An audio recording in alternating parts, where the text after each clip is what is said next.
Greetings and welcome back to Custom Card Coverage, where we look at different custom cards from across the online Hearthstone community to judge new and creative effects. Today, by popular demand, I'll be looking at another mechanic that, similar to Inspire, was one of the first new ideas Blizzard introduced and one of the first they abandoned: the Joust mechanic. While never an official keyword, jousting was a common effect that was introduced in the Grand Tournament, and similar to Inspire, it was quietly put away since. The concept: you have a chance to activate the special Joust effect, a chance that is determined by comparing a card in your deck with one of your opponent's cards. If your card costs more, the effect occurs. This mechanic appeared to encourage a slower strategy for decks, putting in minions with higher costs to increase the odds of the effect activating. However, the problem with this method was that most decks require minions of a range of mana costs, and as such this effect was likely to not activate.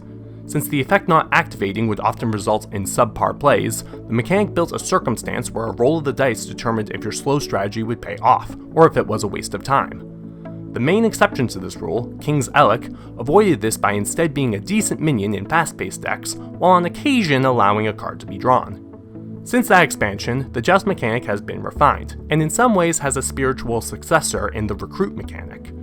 Another example of evolution, Raven Familiar, uses the Joust mechanic on spells rather than minions, which allowed the big spell mage deck to become much more relevant.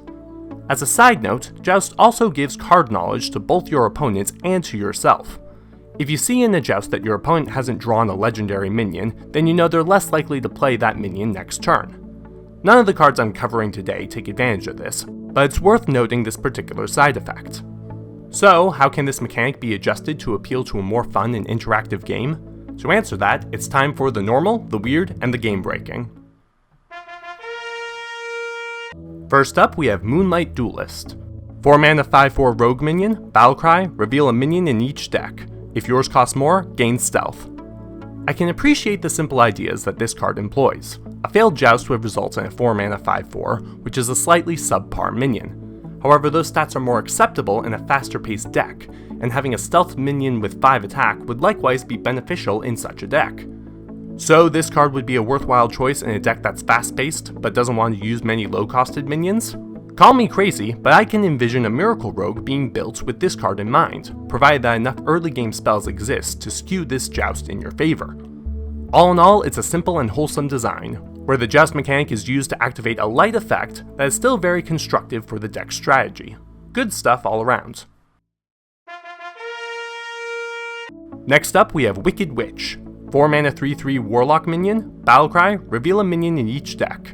If yours costs less, recruit it. What's this? Failing the Joust gets you a bonus effect instead? This basically turns the entire concept of jousting on its head.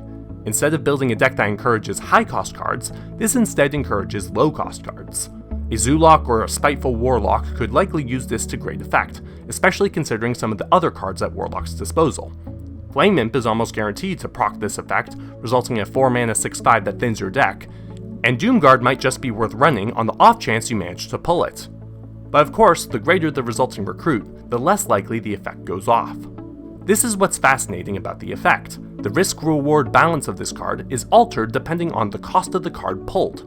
A Doomguard would be a horrifying recruit, but since it costs 5 mana, it's rather unlikely to be pulled unless your opponent is a recruit warrior. Cards that cost from 1 to 3 mana, meanwhile, have a greater chance of activation, but also have a lower impact on the field.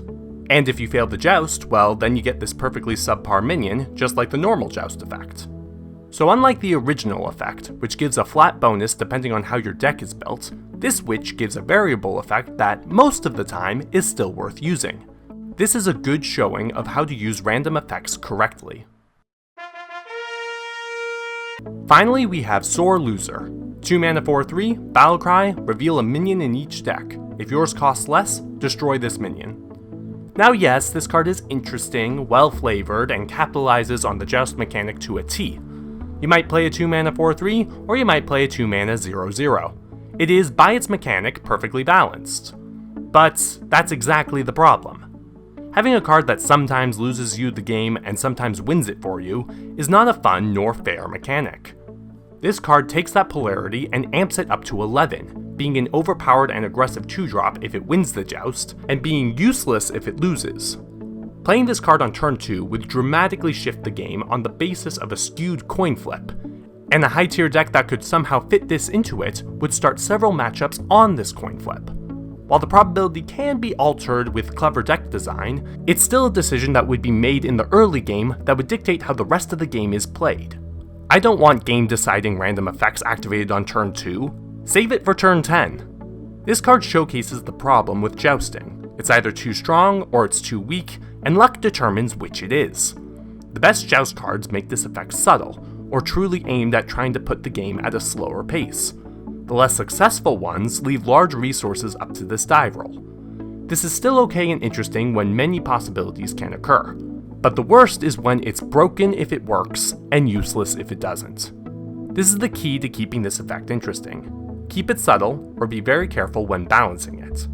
The challenge of maintaining this is probably why Blizzard chose to abandon the idea, except in carefully crafted cases.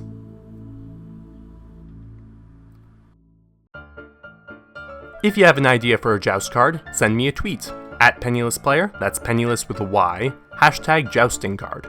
Remember, don't leave the balance of the card up to chance. Try to maintain a way that it can be fair without being a coin flip. I look forward to seeing what you come up with.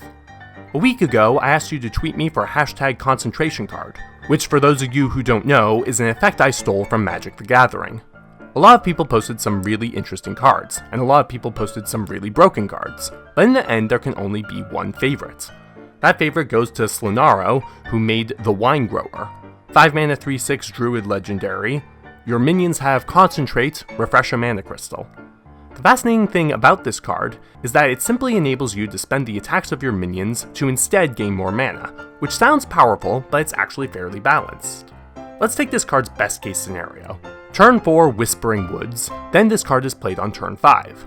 Assuming the wisps were not killed, you could then stop 5 of them from attacking to get all of your mana back. That's powerful, but certainly not game breaking, and having minions with more attack makes it such that you're spending even more resources for this mana. While it can hypothetically enable combinations needing more than 10 mana, you would need to keep multiple minions on the field to be able to do that. I find all that very interesting and quite intriguing. And credit where credit's due, he actually linked the artist that he got his card art from. Link in the description. All in all, excellent work. I will likely make another video following up on the concentration effect in the future, so keep an eye out for that. I may even feature some of these other cards in that video, provided their creators are okay with that. If you want to see other custom cards, be sure to look up the Twitter hashtag to witness them firsthand. Remember to craft, critique, and have fun, smile on the just, and I will see you all next time.